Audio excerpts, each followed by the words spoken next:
The good thing about Chows is that they are usually not, they're one person dog. Like they're not interested in others. And I never really noticed that, but I don't mind it anyway. Like my friends would come over and walk into the room and the dogs wouldn't move. Yeah. And I was like, well, you're insecure if you care about that. You know what I mean? Like who cares? I don't want a dog jumping all over me, but this dog he distributes his love so evenly to men and women. Oh, that's nice. It is such a joy. Like equal opportunist. Yeah, and he's so sweet and he cuddles up to people. And then the joy that elicits is so joyful for me. So he's really I didn't know how much joy I was missing out on. Yeah. So that's, that's my story and I'm sticking to it. You should stick to that. I am a Frenchie mom, so I get it. I mean, they like growl, they scream, they're, breathing deeply in your face. And I'm obsessed. I look at my dogs, like I breastfed them. I carried them for 9 months, the whole thing. Those are my children. I'm craving breast milk. It's weird that you bring that up.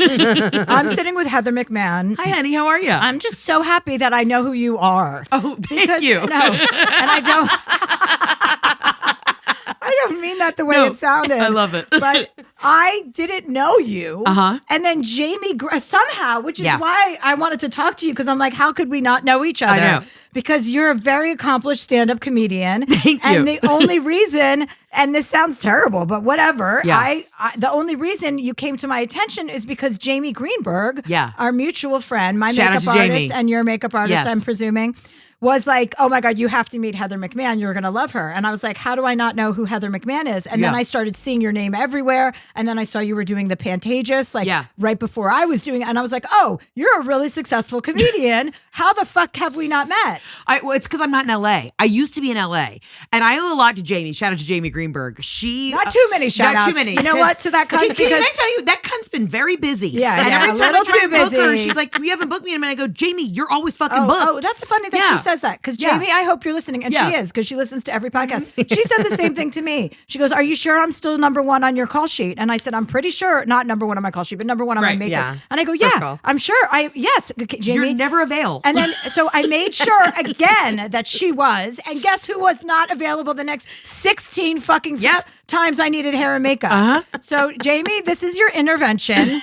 Jamie, we know you have 3 children who have a lot of after-school activities. Well, one of them is like a professional softball player already, and she's not even 14 years old. Like, they just came back from Italy. She was playing softball in Italy. In Italy? Like, your life has gotten away from you. Oh my gosh. I told her, I said, this is extreme. I'm telling you right now, I don't have kids yet, but when I do, they're not doing the travel sports. No travel baseball. I hope I have indoor kitties. I hope that they just want to, if they want to play Halo all day, that's great. I'm not doing it. You don't strike me as somebody who would want children. Really? I mean, your personality doesn't seem, do you want children? Do I seem selfish? People tell me all the time, they're like, are you an only child? I'm like, I don't know what that says, but no, I am not. No, I do want kids. I don't know how. I guess I just wanted you to not want kids. I know. I thought maybe we could be closer. Here's the thing. I want kids. I don't want a baby though. I want like a 10-year-old. Well, those are easy to get, by the way. Yeah. But I really want like a kid who can kind of talk back. I want that like parent-child relationship, but there is nothing inside of me that craves the baby, that craves any of that. And I think it's just because I see all my friends, like I'm in my late 30s, like they're all going through the toddler phase and they're all fucking miserable. And it really, when you're the only friend, I mean, you get this, but like when you're the only girlfriend in a group that doesn't have kids and then you come over and you're the fun aunt and they trauma dump all their shit on you, you're like, and then in the same breath, they're like, so when are you getting pregnant? You're like, what the fuck do you expect from me? Yeah. You know? Well, what is your game plan if you're in your late 30s? I don't know. Have you tried to have a baby? Yes, I tried to have a baby. I have one baby girl embryo on ice. Oh. It's crazy they can tell you the sex. Oh yeah, I have a daughter on ice. Yeah, so I did that a couple years ago. But then I've got to probably do another round. I don't want to get pregnant. My mom was Can't you just have someone else have the baby? Yeah, I can. But the problem is the statistics of when you have, usually people have multiple embryos. So because I only have one, the stats are really low for it to stick in a surrogate. So I have to do another round of IVF just to even get a couple more on ice. It's a bitch. And then after IVF, you basically feel like you had a baby. So you go to like through postpartum blues, all your hair falls out, you put on the weight, your hormones are all fucking crazy, and then you have like nothing to show for it. It's fucking awful. So I don't know. It's funny, the other day I was literally like, okay, I definitely want to have a kid. I got to think about this next year, but I'm trying to get these other, projects off the road and all this shit. And it's like, it's different when you're a woman. Like if I'm starring in my own show or some shit, guess what? I can't be pregnant for the show, No, Like, exactly. So I need to find small Swedish woman who wants to carry my enormous baby. Is it better to have a smaller woman carry your baby than a larger woman? I mean, less no, room for maneuver. Like what? No, I definitely think I need a large woman. My husband's like 6'3". He's a large Italian guy. okay, I mean, I'm a 16. Look at these shoulders. It's going to be a big baby. It's going to be right. Okay, huge. copy that. Yeah, copy yeah. that. But I would if somebody just has a 10-year-old that they're sick of that you want to drop off at my house. I think I'd rather that. I feel like you could easily adopt a 10-year-old. I mean, probably from a different country, in the foster system, there's 10-year-olds. I mean, if you can, Do you know that's probably a much easier age to adopt or foster a baby? Yeah. Even though that sounds like a whole saga in and of itself. Anyway, let's get back to why you don't think I should have kids. I'm against you having children. Okay, let's just be honest. Yeah, that's great. I love it. I love it. But let's get back to why I didn't know you. Okay. Because I can't get my mind around that. Because I saw you at the Netflix as a joke festival, and you came up to me and were like, "Hi." I was like, "Oh my God." Right. Kindred spirits. Yes. Hello. Yeah. What's happening? And then you said to me, "You're like, I don't know any of these people. I don't know anyone." So then I realized, oh, okay, you must have come up somewhere else other than LA. Like, So I was in LA and then I had to kind of pick up my life, move back home to Atlanta. My dad had died all of a sudden very quickly from cancer. So of course my family was like, "Oh, you're just going to come back and like deal with it." So I had been doing like UCB and improv and sketch and all that in LA and stand up. But then I just kind of picked up, moved home. And then it wasn't until I went back to Atlanta that all of a sudden like then the career took off. So I wasn't in the real stand-up scene here. I was doing more like improv and sketch.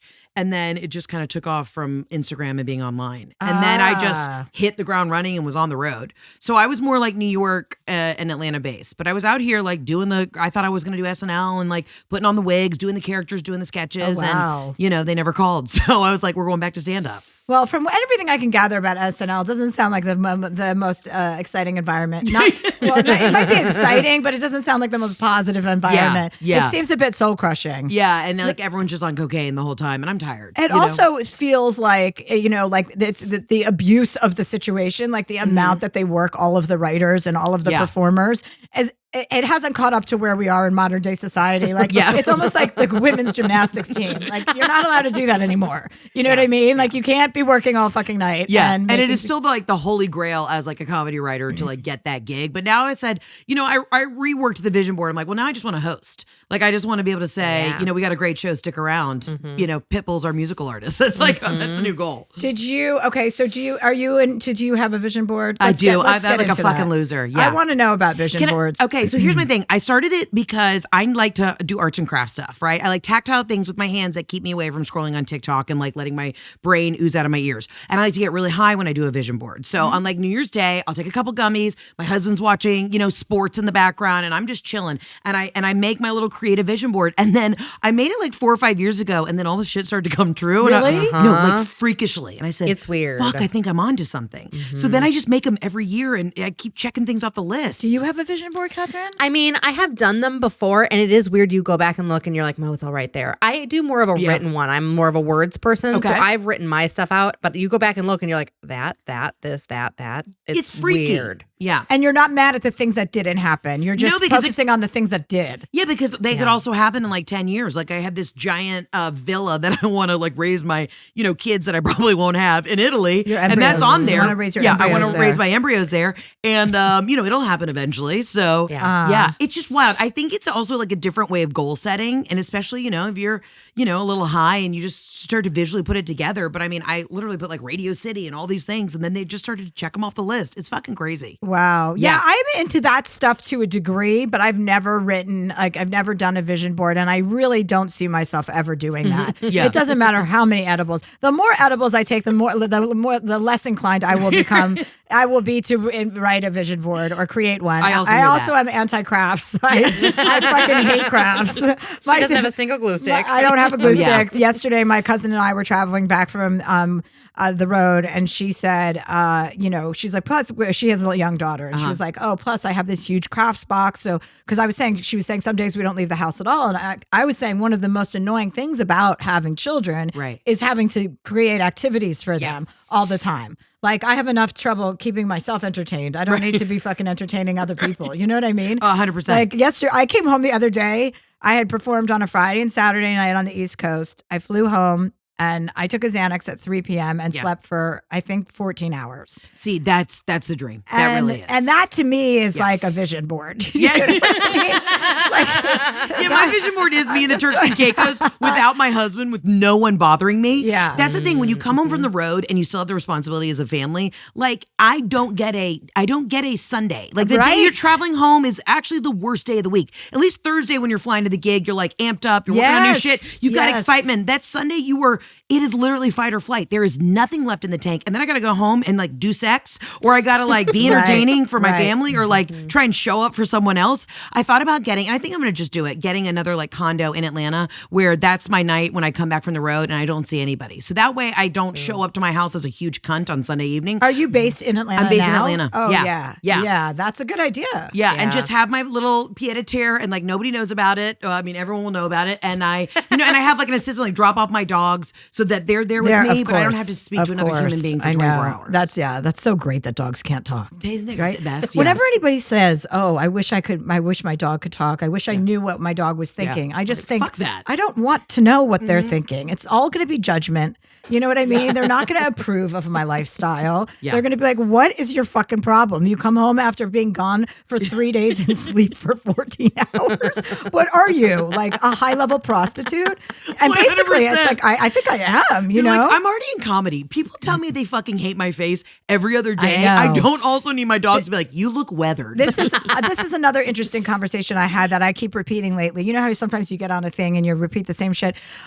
My friend was telling me, I had a friend who used to always tell me that I needed to find somebody who would put me in my place, like in terms of a partner. You need someone who's going to put you in your place. Yeah. And then I was at my friend Leah's house the other day and I was talking about that. She goes, "You're in your place. What do you need someone to put you in your place with?" She's like, "All you do is fight with men all day long as your career." Like, I mean, not literally, but kind of theoretically, I do. I'm like, you're fucking right. I don't need someone. I'm not looking for another challenge. You know what I mean? Yeah. I don't need to come home and argue with that person. It's like every day is a fight almost. Yeah, every day I wake up, I put on my, dress from Anthropology that barely buttons, and I'm like, I'm good. I'm already fighting the fucking man. I'm fighting the system. Yes, We're already in entertainment. We fucking hate ourselves. I don't need who's that. Gonna kiss my ass 100%. and just tell me that I'm wonderful, that I'm beautiful, and I want you to fuck me a lot. You know what I mean? Amen. That's all I want. Amen. And don't be a douchebag. Be a good person, and don't interject during conversations where you don't know what you're talking about. 100%. To make yourself heard. Just sit back and enjoy the show. Yeah. And be hot. Be hot. Just be fucking hot. Yeah, this is for my husband, Jeff. Just be hot. Yeah, I told him the other day, he plays a ton of golf, which it's fine. Do your thing. That's not hot to me. Yeah, exactly. I told him though. I said, you have to, if you wear the golf suit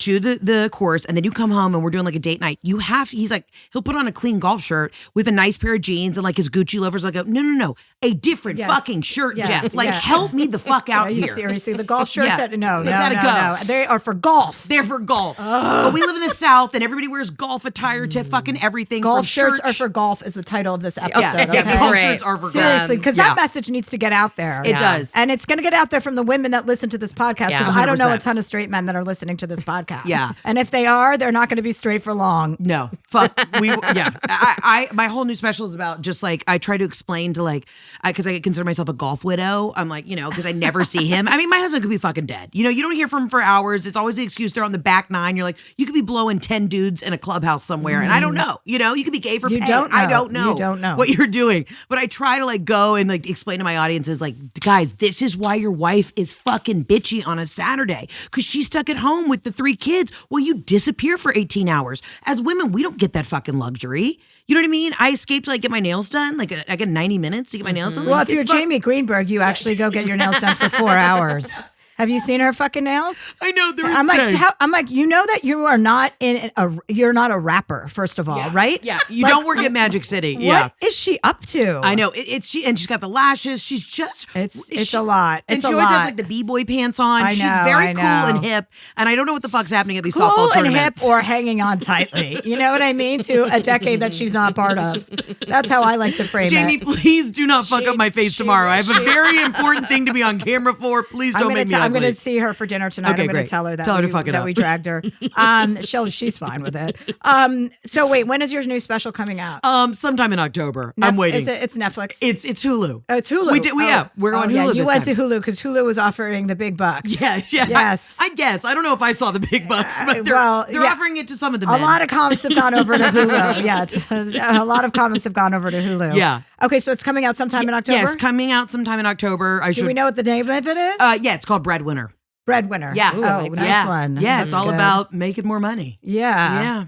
Leaning in. So tell us what's on your vision. Are you okay telling us what's on your vision board for this year? Speaking into existence. Well, I really want to play Madison Square Garden. That's the dream. I want to do the arena. There's not a lot of women doing arenas, and I think we could do the arenas. We all might have to band together, but we need a women's show at Madison Square Garden.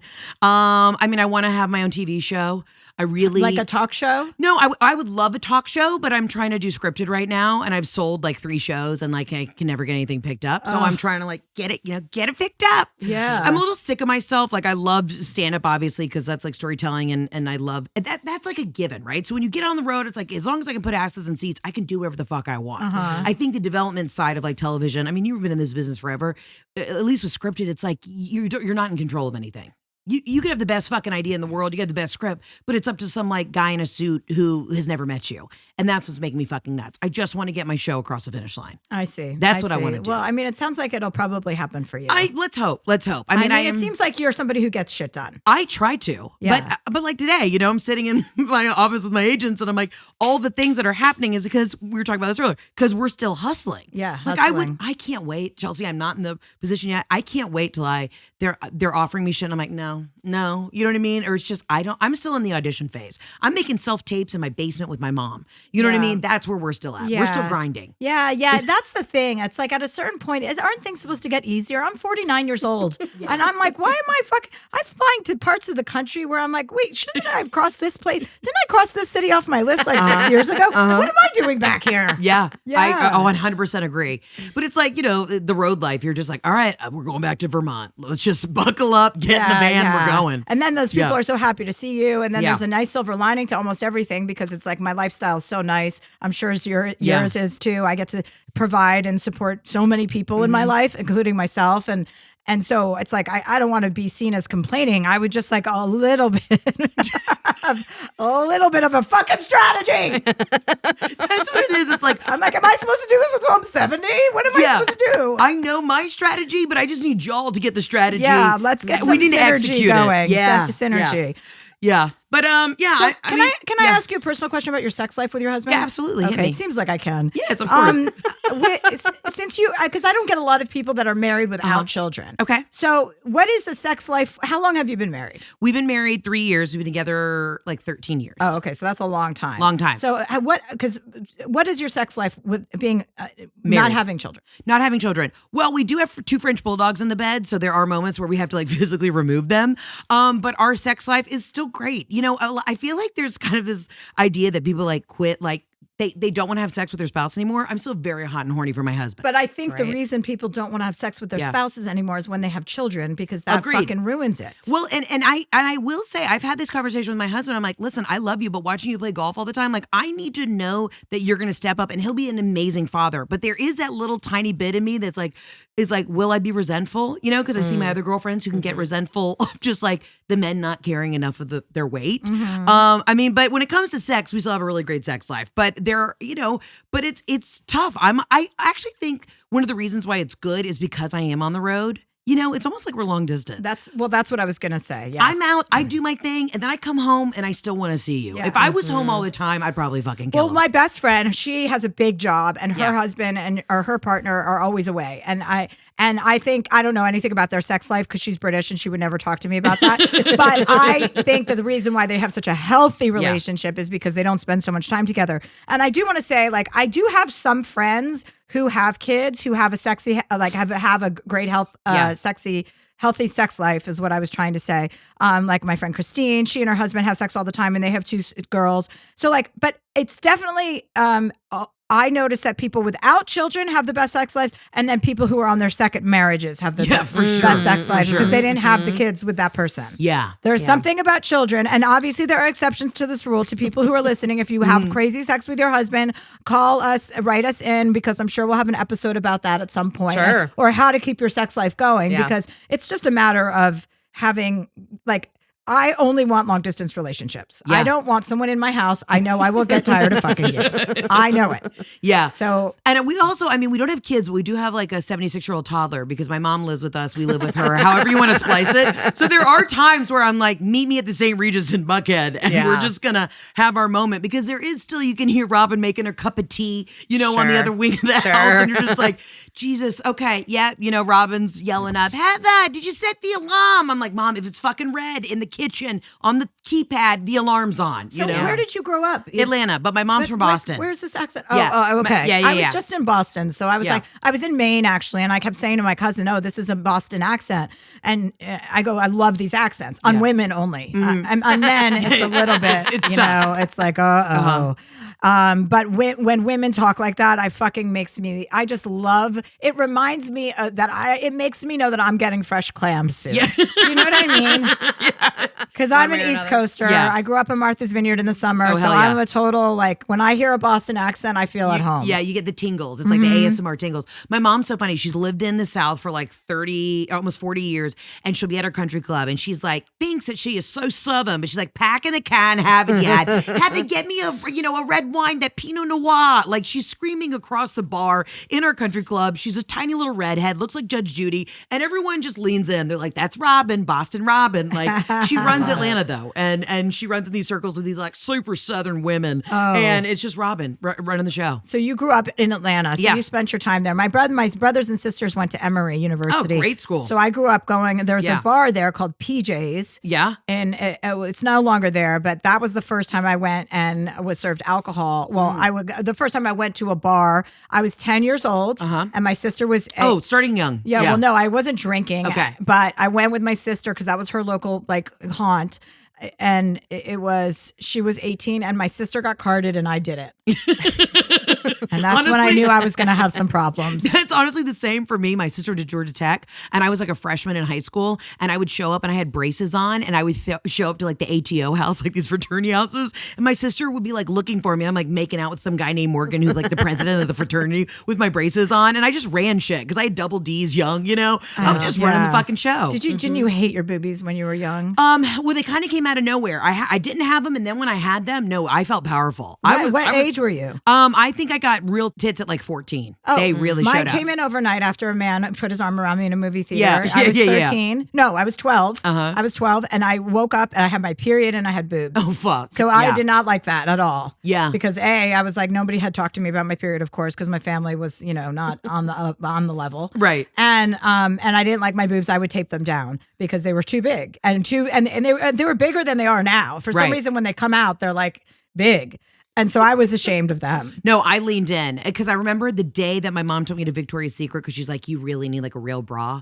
And it was like, a 36D. And my mom was screaming in Victoria's Secret. And she was like, this is, because my mom is, for 76, listen, she's single. If there's anybody out there and you've got like a hot dad or a hot uncle, please, Robin has the perkiest tits you've ever seen in your life. I mean, my mom has a banging bob. Wow, great. And she was Good just for like, her. Yeah, she's very, very sexy. And she was like, I don't know where you got these tits from, but like, everybody just show them. And I was just like, always just very overly confident. But now I'm like, they're down to my ankles and I'd like to get them snatched up to my neck. Well, that's not good if you haven't had a child yet. You need to sleep with a bra. I sleep with a bra on every day and my tits are perky. You do? I sleep with a bra on every night. If I have a lover staying over and I don't sleep with a bra, the more I wake up in the middle of the night and I have to put a bra on. It's so uncomfortable for me to be freestyle. Oh no, I like to be I know, loose. Yeah. But my boobs, like I could.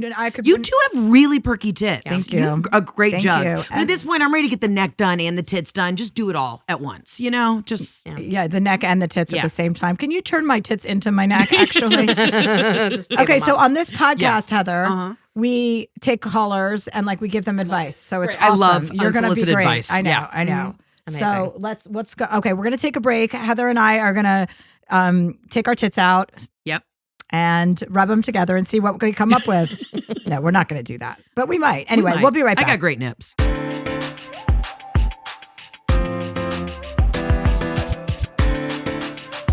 Okay, we're back. We're back, and we both still have our nipples on. Great. Well, are you ready to give some advice? Yeah, I love think giving so. advice. It's my favorite thing in the world. I love to. I love it too. And people are like, you know what? I also want to say I love about this podcast. I just love talking to real, regular people. Yeah. And you'll see my callers. They're all so nice and sweet and real Normal. and cute. Mm-hmm. Yeah. Yeah. And it's They're all not very that we cute. only accept cute callers. You don't have to be cute, but you are cute when you call in, just so you know. It's true. It's true. We actually had someone write in once that was like, do you only take cute people? No, you always talk well, about we don't like, take no, cute. they're like First of all, we emotionally don't- cute. I also want to say we don't screen you. We don't know what you look like. Everyone just I ends up screen being everyone on my podcast. If Everyone. you're ugly, you're not fucking calling in. Absolutely not. Well, our first question comes from Ricky, and Ricky, needs some help from women who will tell people to shut the fuck up or clap back. So I think she's in the right place. Ricky says, help. I listen into the podcast weekly, and you have given me so much to work with. Thank you. Good, Ricky. Hi, Ricky. She's not going to be on, right? No, yeah, this one's Okay, an so email. I'm just going to say hi now So Ricky before says, I go off on you. I have had body issues since as far back as 5 years old. Same. I have always been thin and athletic built, but I have a gut. Even at my thinnest, I had a small chub that I would feel insecure about. Now that I'm a little thicker, I have been mistaken as pregnant over 10 times in my workplace by coworkers and other people in our building. It makes me want to curl up and cry, but I usually laugh it off and say, oh, it's a food baby. Now that I've been asked for what feels like the 100th time, I'm writing to ask, what the F do I say to these people? I used to say, oh no, it's a food baby. His name is Chipotle. But unfortunately, the idiots who ask dumb questions like, how many months are you, to a stranger, do not have the comedic mind to understand my food baby jokes. I am all around angry, frustrated, and feel so sad because I've been dieting and yo-yoing, even though I'm doing everything right. I still have this gut. How do I confront the totally awkward question about my non-existent pregnancy? Oh, and I also used to have a restrictive eating disorder from 2017 to 2020. I was 100 pounds and all bones, so I'm very sensitive to comments that make me not want to eat, and being asked if I'm pregnant is definitely a trigger for my ED. Please help, Ricky. First of all, I cannot believe that people still ask other people if they're pregnant without knowing. For sure. Like, unless the baby's crowning, I'm not saying shit. And if the baby's crowning, I won't be in that room. So don't even worry about it. Like, we are not supposed to be asking people if they're pregnant at all. Or like commenting on their bodies at all. Yeah. Also, this is what's wrong with like corporate America. You know, some guy named Mark who's, in finance who's just like, hey, Ricky, when's the baby due? Like, I already see the scenario. I really like to fuck with people. I would double down immediately, be like, it's a giant cancerous tumor. Like, I don't know. I would lean in and make them feel really fucking shitty. Start some sort of rumor. Maybe then you'll get some paid time off, that would be nice. Just to go relax. Yeah, I mean, there's two issues here. First of all, it's so frustrating to have a part of your body that you're not happy with, especially when you're dieting and you had an eating disorder. Like, I understand your frustration because we can hyper-focus on our imperfections or what we perceive to be our imperfections. But when other people are also confirming your feelings about your self that you don't like, that is hurtful. And like, yes. So what does she say to these people? I mean, I don't even know how to attack this. Like, yeah, I like that idea. I like saying, yes, I have a tumor that is growing. Like, I like really turning it on its head. Yeah, like I've got 3 days to live. I just want you to know it has been such a pleasure working with you at Bank of America. And then just walk away. You know what I mean? Just walk away and go to lunch. Like, fuck with them. And tell everybody something different. Something different. That's what I would Exactly. do. Really stir the pot at work. Yeah, you should really. So you get attention for being funny and crazy rather than having a little extra weight around your belly. But I also want to help her with her belly weight. Like, there's got to be a way for you to have to deal with this without dieting and living in a healthy way. Like, first of all, I want to just provide this because this is two different things. Because one is actually addressing her body issue. I don't know if you've done this, but if you haven't and you want to, and if you're interested in dieting, which you obviously don't have to do, there is a system that I use whenever I want to lean out, and that I've given to my friends, that I got from my nutritionist named Mark McDonald. And when you eat every 3 to 4 hours, do 4 ounces of protein, 4 ounces of carbs, and like a scoop of peanut butter or a tablespoon of salad dressing, like wherever you hold your fat, it will come off. You have to be really diligent about this, and you can do it for up to like 2-3 months. But as soon as you see that, and you don't do it forever, you don't do it because hormonally as women, we hold on to it in the weirdest places. That's the thing. It's the hormones. 90% of the time, it's like, get your hormones checked. Yes. Because that was me. After IVF, dude, I was a completely different fucking person. I got up to like 240.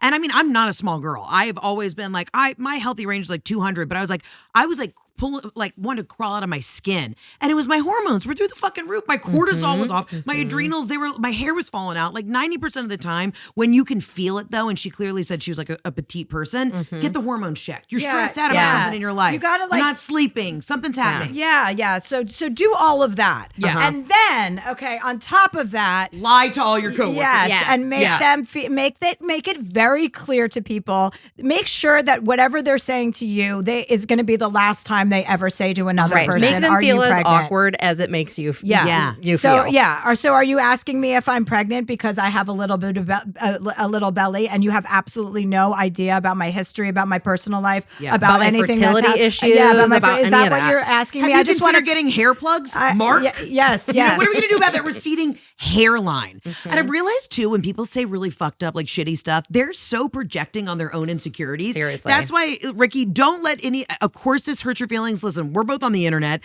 The shit that I see that is written about me sometimes is just like, holy fuck, how did somebody have time to write about? And it's always about my physical appearance. And you're like, get a fucking life. People are, especially like, and I'm not just dogging on men, but sometimes like when I go on like some other like male comedian podcast, like the shit that their fans say, it's always about my body. And I'm like, give me a fucking break. But if I stopped at the one thing that somebody said about me physically, then I wouldn't have ever been able to like live my life. So just tell me to fuck off. And I guarantee this is mostly coming from men. What she's talking about. It's like men have no idea how to even interact with women. And they also, you need to like go right back at them about whatever their shortcomings are, because can you ever imagine being online and writing about a male person's body? Never. Can you imagine ever having the desire to go, you've got a lazy eye. Yeah, you have a walleye, and I wouldn't fuck you with my dead mother's vagina. I would never take the time. It is insane. Yeah, I think you double down. You tell every coworker something different. They need to get more obscure. Like, actually, I'm a part of a government experiment. They've been doing this thing. They're trying to see if I can get pregnant with a dog. Exactly. You should say that. Really freak people out. It's a Shih Tzu. You know, I don't know. I needed extra cash, so I decided to sign up for this experiment and just freak people the fuck out at work. I love doing that. You really want to make everyone's first time the last time. Yeah. Like you want to make their mistake on your watch the last time they make that mistake for anyone coming forward after that, or anyone that crosses their path afterward.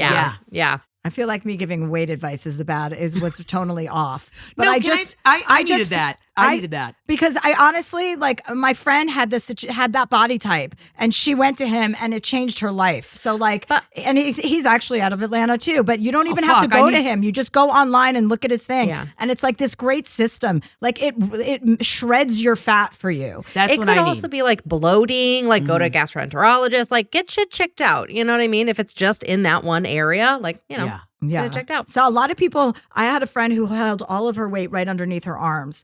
And she was so frustrated, you know what I mean? Because in pictures, she would look like she was way heavier than she was. And what did the doctor say? She ended up doing Mark McDonald's program. Okay, well, Mark, call me because I'm in Atlanta. I'll have you cook for me, whatever you do. Put you in because touch that's with me. him. I have a very my whole catchphrase in life is like I have a thick neck and thin ankles. I have the tiniest legs. Growing up, I was always considered tight chubby. Like I have a really tight muscular body, but it's also I cannot get off that top baby fat layer, and I'm pushing 40. You know what I mean? We gotta figure it out. Yeah. Yeah. I mean, I have done every diet. I have done all of the things, and it's a lot. So I'm calling Mark McDonald. I'll put you in touch with him. Absolutely. Yeah. Great. Yeah. I love him. Carly is our first caller today. Carly says, "Dear Chelsea, longtime fan, first time writer.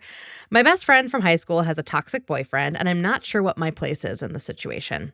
My best friend is the type to never be single. She's 23 now and has had one boyfriend or another since 7th grade. She typically jumps from one boyfriend to the next and is automatically head over heels for whoever the new guy is. I have yet to meet her current boyfriend, as he's living in Alabama for law school and I live in Boston. My friend currently lives in Nashville, working her dream job in music marketing, a job she worked her ass off for, and I couldn't be more proud. She's always telling me how great he is. They talk about future, kids, etc. But I recently learned from a mutual friend that things aren't as great as she makes them out to be. She got drunk and opened up to this friend, saying that he says a woman's happiness should come from their kids and their family, so they don't need hobbies. He doesn't believe in IVF, abortion under any circumstances, and said that feminists are stupid. He wants her to quit her job and move to Alabama with him, since it's, quote, pointless for her to have a career since she's going to be a stay-at-home mom.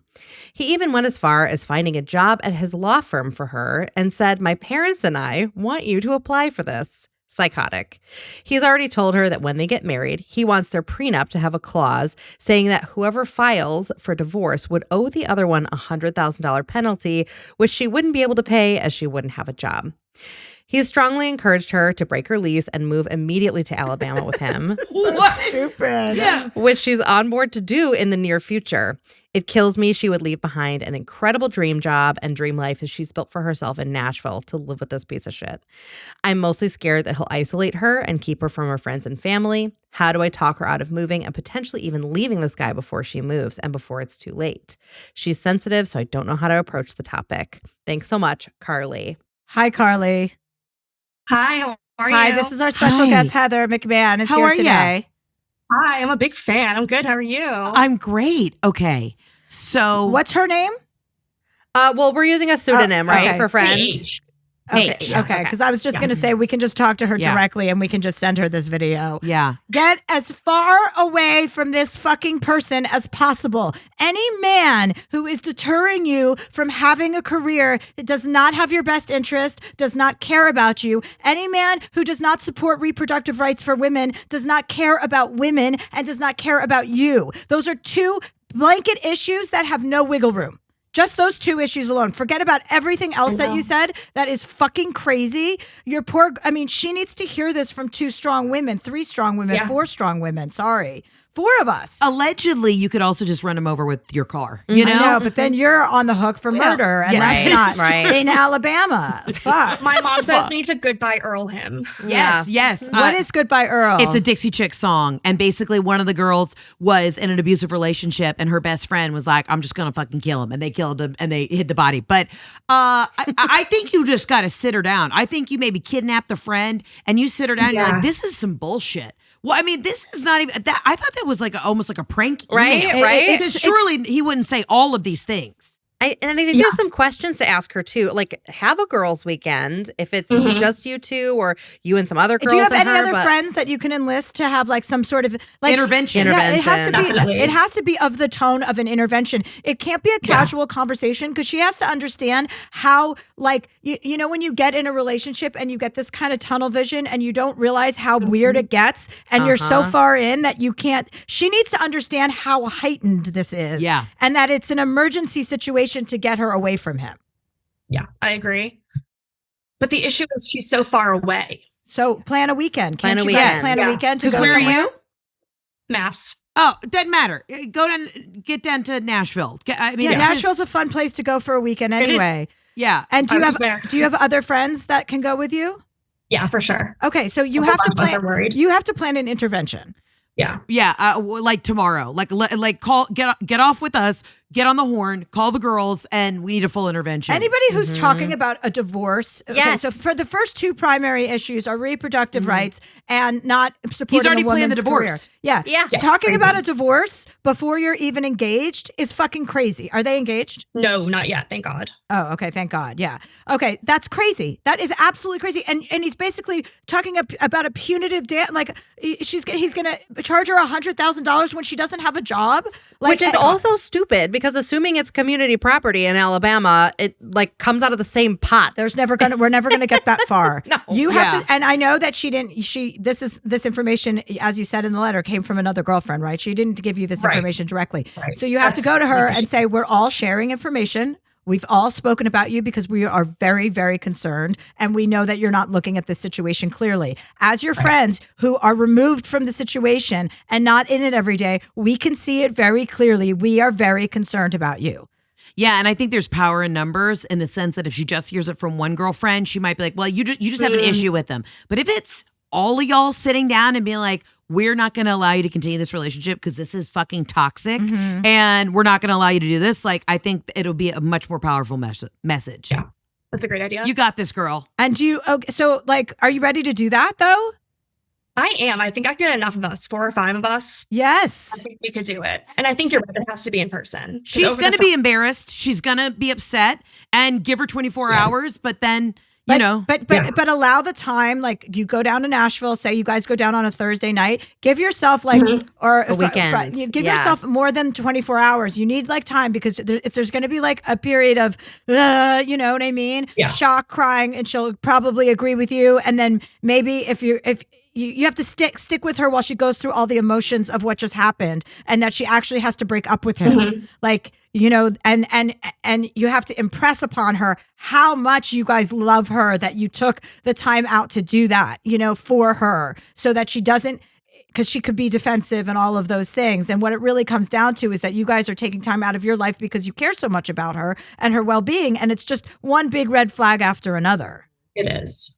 It is. Yeah. And interventions typically go well. I've only had one go awry. I mean, seriously. And it wasn't even a drug intervention. It was a friend intervention. But for some reason, she saw it completely differently and just thought we were attacking her, which was not the case at all. We were really trying to help her. But typically they go very well. I mean, it sounds like, you know, and I would actually also suggest you guys like get together and talk to like, if one of you has a good therapist, or get together and rehearse all the points you're going to bring up, because it shouldn't be an attack. It should be a conversation of love and caring. Yeah. And like, that's actually what my therapist says. Yeah, there you go. Right. And that you want her to be happy. Yeah. I mean, like, in the future, she can be happy with someone else. And that's what you want for her. You're not doing it because you don't want her to be happy with this guy. I also suspect, since she got drunk and told this other friend tearfully about all this information, that she may be relieved if you guys are stepping 100%. in. I agree. You know? So. Wow. Even my dog is walking out of the room. He's so disgusted by this. I was like, no. I don't blame him. And if you need to, you know, play this conversation, do it. You know what I mean? We're behind you 110%. We just heard about the situation, and it's absolutely ridiculous, archaic, antiquated, and unacceptable. So Yeah. What would you both say to H? Would you say, like, you deserve better? What would you say if you were talking directly to her? Don't ever let any man dim your light. And if you're with the right guy, he's going to put you up on a pedestal and tell you to reach for the stars. Like, anybody who's already telling you no and trying to control what you can and can't do is not the partner for you. Yeah. Period. And you want someone who is part of the future, not living in the past. His ideals and his way of thinking is the past. And you don't need to go back. No woman needs to go back to when things were great for us. When the fuck was that? Yeah. All right. You got this. Thanks, Carly. Thank you. Thank you, guys. It was nice to meet you. You too. Bye. Listening to some guy from Alabama talking. Shut up. That gave me acid reflux. Like, I needed an omeprazole. acid reflux? I have really bad acid Do you reflux. take what do you take? Do you take Prilosec? You know what works actually the best? Baking soda. Oh. Dude. Like in water? Yep. I take a little bit of baking soda, like a half a teaspoon, put it in water, and immediately knocks it out. I was on Nexium forever, omeprazole. Like, I had voice nodules a la Ashley Simpson growing up. I used to do like musical theater, can't sing anymore. And I was on all the drugs. And apparently, like, Nexium and shit gives you Alzheimer's. So I was like, I'm not messing with that. So I just do baking soda and water, and it fucking works. Whoa. Like, when I travel abroad, because I like to, you know, party hard in Italy, and I drink all the red wine. Italy your place? Italy's my place. Yeah. It's my place. It's my joyful, very happy place. Oh, that's nice. Yeah, because your place is yeah, Spain. you got married there. Yeah. Yeah. I got married in Italy. Oh yeah. We'll have to connoiter together while we're over there. Yeah, let's do it. Yeah, I'm in Spain a lot. Let's go. Okay. Oh, yeah, you come to my. I'll What show part you. of Italy are you? I like to. My home base is Florence, but I hit everywhere. Oh, my nieces just went overseas. She went to Florence. Did you study abroad? She's there for a semester. Oh God, good luck. She's. When I tell you, I feel like my sister goes. It's going to be like Girls Gone Wild for the next 4 months. No, it was. One of my favorite memories of study abroad is I was making out with this guy outside of a nightclub, and then my friend tapped me on the shoulder. He's like, Heather, take a step back. He has no teeth, and the man had no teeth. I just thought it was like a nice smooth. I thought the gums were an outer lip. That's how fucked up I was. He had no teeth. Yeah. You know, what I an fucked it up. allegory for H and Carly. You know, you take a step back, you realize the guy has no teeth. Guy has no teeth. Well, he could probably give an incredible blowjob. Yeah. Yeah. On that note, we've got one more caller. Do you want to take a break and we'll take our last caller? Sure. We'll take a break and we'll be right back.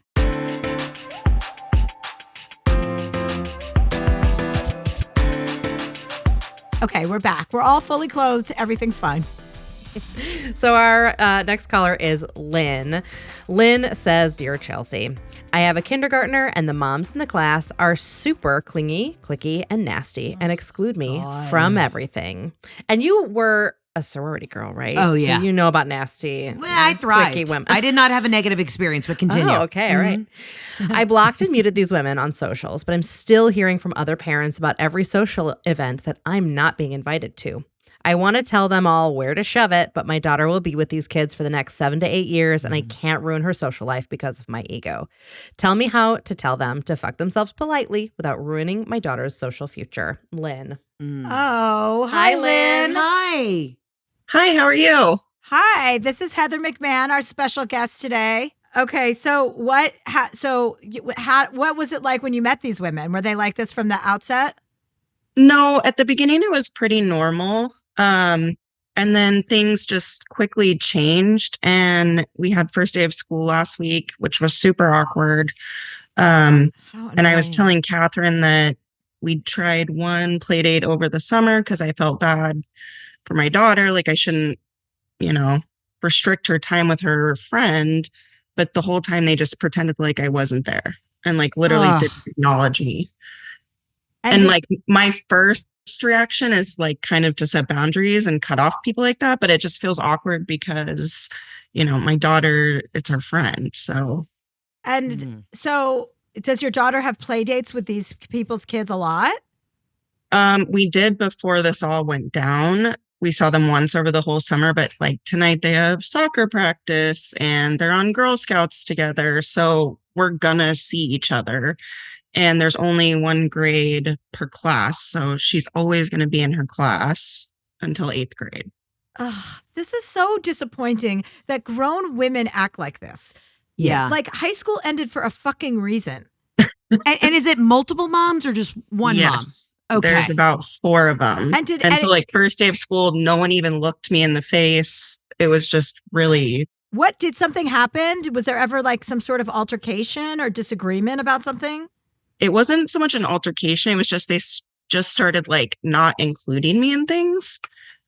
So like, for example, they all went on a bunch of vacations together for like weekend trips locally. And then I confronted the one mom, the one that's the mom closest to my daughter.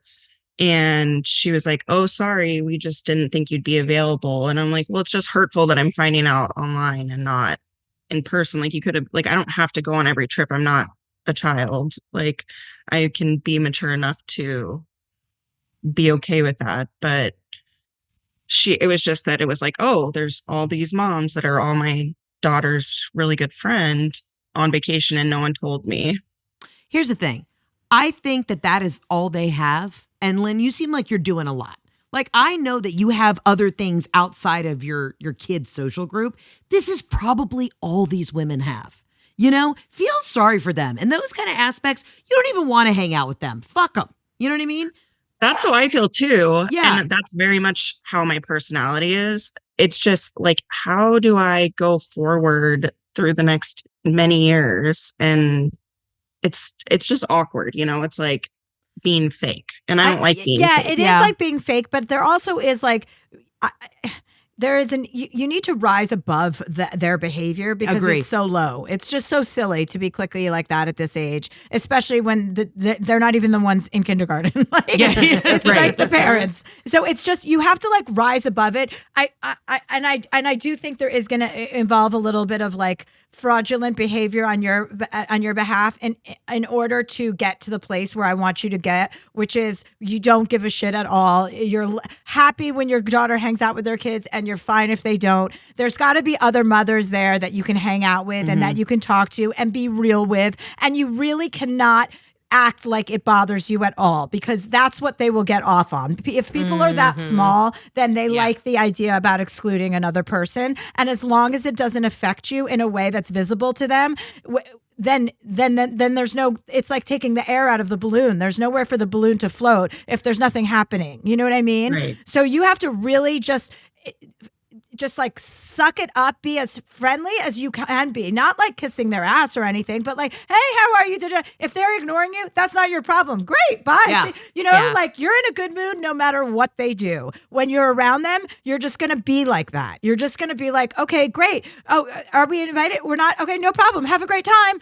It can't bother you at all. Yeah, stay completely unbothered. And maybe every time you drop your kid off for these play dates, show up in a new like power tracksuit. You know, like also maybe it's just like a full cheetah print suit. The next time it's gold lame, something. I think you just start slowly fucking with them just a little bit. Maybe it's like a cowboy hat or something the next time, and just like, hey, I dropped some brownies off for the girls. Y'all have a good time, and just bounce, and then kind of be like a little mysterious to them. Yeah, be a little mysterious, and also get off. Don't follow these people on social media. Yeah, no, they're all blocked.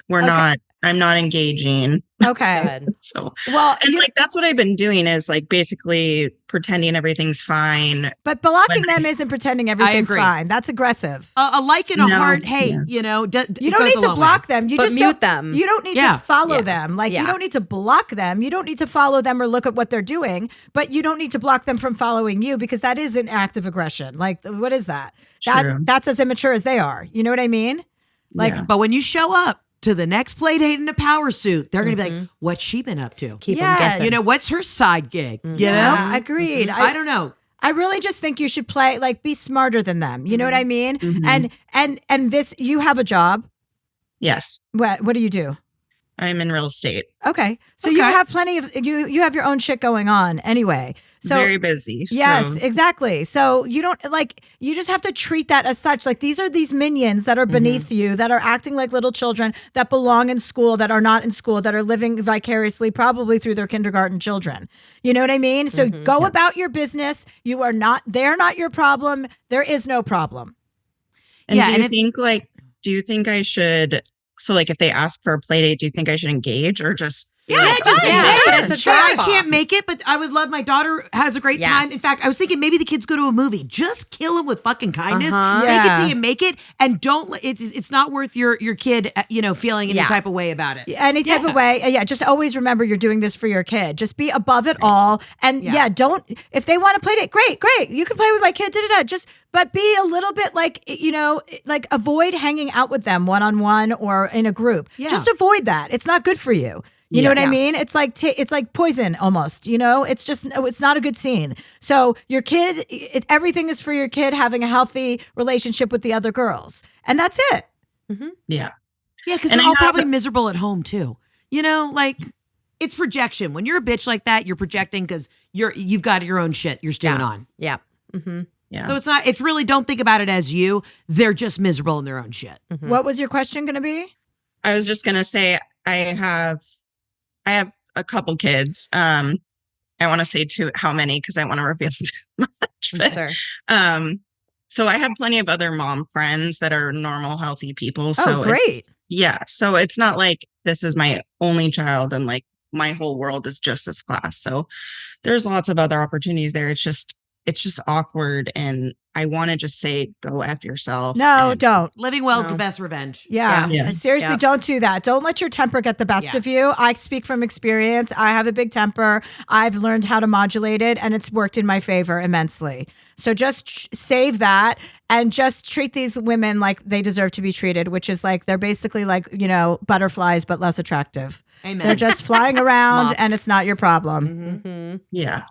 And get your velour tracksuit ready to go. Yeah. Get your velour tracksuit. Yeah, go to JamieGreenbergMakeup.com and you can order one there. All right. You got this, girl. Have a good day. And please do not let these people take up more than 30 seconds of your day every single day. Focus on where the light is shining with the friends and the parents of the friends, of your kids' friends, whatever the fuck I'm trying to say. Focus on the people that you get along with that are normal. Yes. Awesome. Thank you so much. I really appreciate it. Yeah, no problem. Ciao. Thank you. Ciao. Have a good one. Chow. Now I say chow too because of Heather McMahon. Yeah, I just say chow everywhere. Yeah.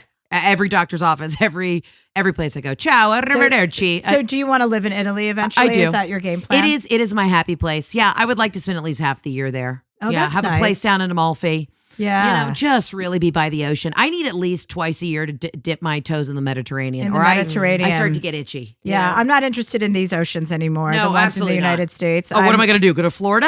Fucking kill me. I know. Well, I mean, you're close enough. You live in Atlanta, so be careful, okay? Yeah, I'm more of a Charleston gal. But be careful because if Florida falls into the ocean, like I predict it will one day, you're going to be on the coast. Literally. Yeah. Okay, Heather McMahon, that was just really, you're a home run of a person. Listen, I adore you. Thank you for having me. So much fun. Yeah, and I gotta say, Chelsea, when I saw you at the Netflix brunch, you were so kind, and I've really looked up to you in this business. And I'm not kissing your ass. I really mean this. Like, you've just fucking done it, and you did it your own way. And so we need to go have drinks, and I'll really spill the tea with you, and you can tell me, don't do this, do that. Tell everybody you suck your dick. Absolutely, I would appreciate that. Well, I'm gonna have dinner with Jamie Greenberg tonight. Do you want to join us? Yeah, I'm free. Oh, great. Yeah, okay, we'll set it up. Okay, Great. awesome. Love you, Heather. Love you. Okay, see you next week.